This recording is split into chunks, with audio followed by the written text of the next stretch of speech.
things are looking pretty clear out there from our A camera out in Ridgefield. Welcome back, everybody, to Afternoon Live. Are you the person in your marriage who is responsible for maintaining family relationships, making sure the kids are happy, and ensuring that holidays and birthdays are magical? If so, you might be doing too much emotional labor for your family. Here to share exactly what that is and how to keep your marriage connected, we welcome back couples and sex therapist Maegan Megginson.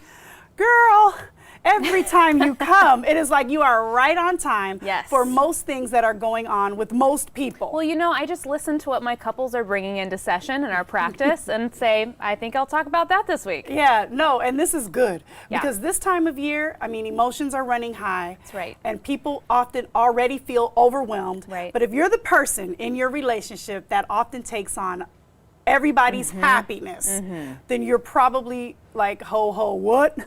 Ho, ho, drum. Yeah, you know? Absolutely. And you know, emotional labor is a phrase that's getting a lot of press right now on social media, has been for the past couple of years. Yeah, what does it mean exactly? Yeah, so I really want to kind of break down what is emotional labor so that you have the words and the skills that you need to have a conversation about it with your partner, right? So emotional labor is all of the unpaid, invisible work and effort that we put into maintaining our own happiness, our family's happiness, and everybody's comfort. Okay. So I think that there are sort of two components that make up emotional labor. The first component, of course, is emotional burden. Right? And this is the emotional energy that we hold on to when we're trying to anticipate the needs of everyone in our family. Yes, okay. Right? Check. We want to make sure people's feelings aren't hurt. We want to make sure everybody's happy. Comfortable, right? So there's a real emotional weight that comes along with that often leaves us feeling stressed out, overwhelmed, and anxious. Absolutely. There's also a mental component to emotional labor, right? We can think of this as a mental load. This is the energy that it takes to just maintain the to-do list of your family.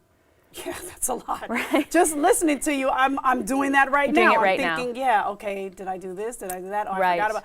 It's a lot. It is a lot. And you know, if you do all of these things and you don't feel stressed, you don't feel anxious, no problem. This is only a problem if it's a problem for you. Okay. Right? So if holding on to all of the emotional energy, the cognitive energy of making sure your family's functioning smoothly is stressing you out, then you're doing too much emotional labor. Well, what are you supposed to do about that? Because, you know, there are roles in relationships, That's right? And if you have set this up as your role, or if it's been put upon you as your role and you accepted it, what do you do now? I think the thing is that we don't actually negotiate these roles, right? We negotiate who takes the trash out, who goes to work, who's the breadwinner, who drives the kids to school. You know, we're getting better on the whole at negotiating labor, household labor, but we're still not having conversations about the emotional toll.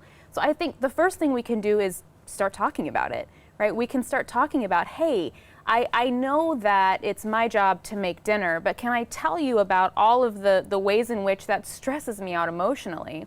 One example I hear a lot in my practice are couples who come in, they think they're doing a great job managing division of labor. Just the other day I had a client say, you know, my husband offered to make dinner 3 nights a week, and I felt so great about that. I thought it was going to make a huge difference. But actually, it feels worse because I'm still having to figure out what he's going to make for dinner, write the grocery list, do the grocery shopping, remind him that it's his night to make dinner.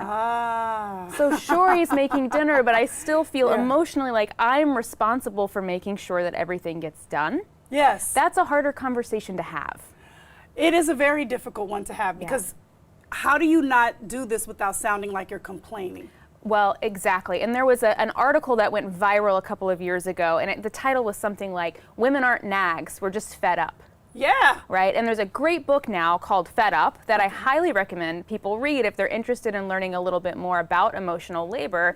The problem is that women on the whole are so burnt out and overwhelmed that they can't relax, they can't connect to their partners, they're too stressed. And it comes across as like, why are you complaining all the time? Why aren't you grateful for the help I'm giving you? The grateful word, the G word. Right. You should be grateful that I'm helping you with this. Well, I really can't be grateful when my emotional energy and my cognitive energy is so maxed out that I can't even think straight. I love this is so good. We're just scratching the surface. We really are. It's a big because we still topic. don't really. You're going to have to come back and talk to us about how we really have an active healthy conversation Yeah. about this, because I know that people are like, yeah, but still, I don't know how to bring it up. And can you come back and talk to us about that? Because this is good. Great. Okay, thank you so much. You're welcome. Always so continued. good. Yeah, as always. All right, we're going to have more information about Maegan for you on our website at KATU.com. Okay, if you are a movie lover like me, then you do not want to miss what we have coming up next. We're throwing the ultimate holiday movie night. That's when we come back, so don't move.